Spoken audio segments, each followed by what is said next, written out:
হাসনাত আবদুল্লাহর সংসদের বক্তব্য আমাকে সত্যি বিস্মিত করেছে। কারণ সংসদে বক্তৃতা দেওয়ার, সংসদে দাঁড়িয়ে ক্ষমতাবানদের বিরুদ্ধে নির্ভয়ে কথা বলা, এই দুটো জিনিস এক নয়।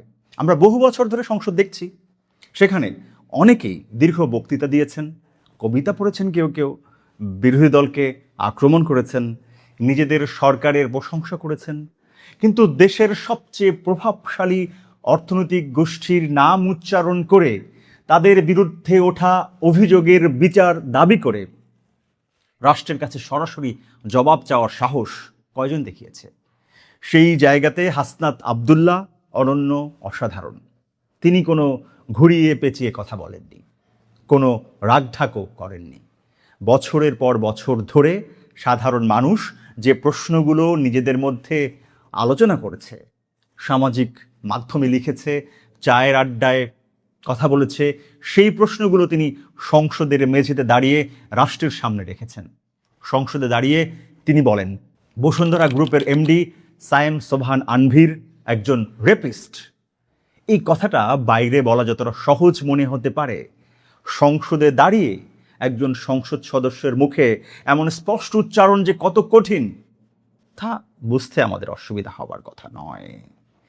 যে সাহস তিনি দেখিয়েছেন, তাতে তাকে স্যালুট দেওয়া যায়। তিনি আরো বলেন, ২৮ লাখ কোটি টাকা বিদেশে পাচার হয়েছে। এই সংখ্যাটি শুধু একটি পরিসংখ্যান নয়, এর ভেতরে আছে কোটি মানুষের করের টাকা, হাজার হাজার মানুষের স্বপ্ন, বাংলাদেশের ভবিষ্যৎ। এরপর তিনি প্রশ্ন তোলেন, যারা অর্থ পাচারের অভিযোগে আলোচিত ছিলেন, যারা অন্তর্বর্তী সরকারের সময় দেশে ফিরতে পারেননি, তারা এখন কিভাবে আবারও প্রকাশ্যে ঘুরে বেড়াচ্ছেন?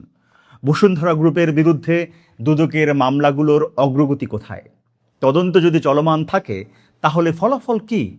আর যদি না থাকে তাহলে কেন? এগুলো কোনো রাজনৈতিক স্লোগান নয়, এগুলো জবাবদিহিতার প্রশ্ন। এরপর তিনি প্রধানমন্ত্রীর বক্তব্যের প্রসঙ্গে টেনে বলেন, প্রধানমন্ত্রী বলেছেন তিনি প্রতিশোধ পরায়ণ হবেন না। খুব ভালো কথা, কিন্তু প্রতিশোধ পরায়ণ না হওয়া আর সুবিচার না করা কখনোই এক বিষয় হতে পারে না।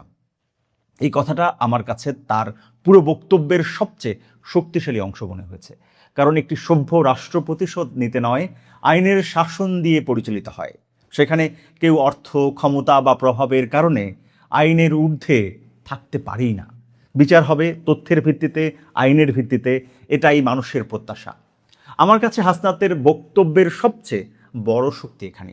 তিনি ব্যক্তিগত প্রতিহিংসার কথা বলেননি, তিনি বিচার চেয়েছেন, জবাবদিহিতা চেয়েছেন এবং রাষ্ট্র যেন নিজের আইন নিজেই প্রয়োগ করে, সেই দাবি তুলেছেন। আর একটা বিষয় আমাকে সত্যি ভাবিয়েছে, এত বড় অর্থনৈতিক এবং রাজনৈতিক শক্তির বিরুদ্ধে প্রকাশ্যে কথা বলা সহজ নয়। আমাদের দেশের সবই জানে, আমরা জানি যে তারা কতটা প্রভাবশালী। অনেকেই ব্যক্তিগত ভয়ে চুপ থাকেন, কেউ কেউ ব্যবসায়িক চাপের কাছে নতি স্বীকার করেন, কেউ আবার রাজনৈতিক হিসেব নিকাশ কষে শব্দ বেছে বেছে কথা বলেন। কিন্তু হাসনাত যেভাবে নির্ভয় প্রশ্ন তুলেছেন, সেটি নিঃসন্দেহে সাহসের পরিচয়। তবে সেই সাহসের সঙ্গে আরেকটি জিনিস থাকতে হয়, সেটা হলো সততা। কারণ নিজের ভিতরে আপোষ থাকলে, নিজের অবস্থান দুর্বল হলে এত বড় ক্ষমতা কেন্দ্রকে প্রকাশ্যে চ্যালেঞ্জ করা যায় না। একজন রাজনীতিবিদদের আসল শক্তি তার পদ নয়, গাড়ি নয়, অনুসারীর সংখ্যা নয়। আসল শক্তি হলো নৈতিক অবস্থান।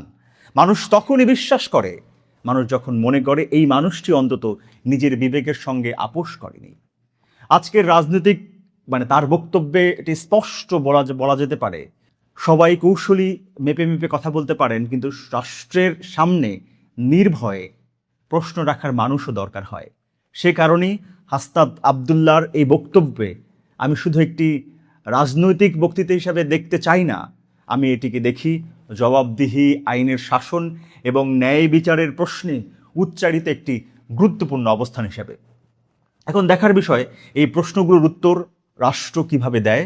কারণ শেষ পর্যন্ত মানুষ কোনো ব্যক্তি বা দলের জয় দেখতে চায় না, মানুষ দেখতে চায় আইনের জয়। সবাই ভালো থাকুন, সুস্থ থাকুন, আর থাকুন নিউজ হাবের সঙ্গে।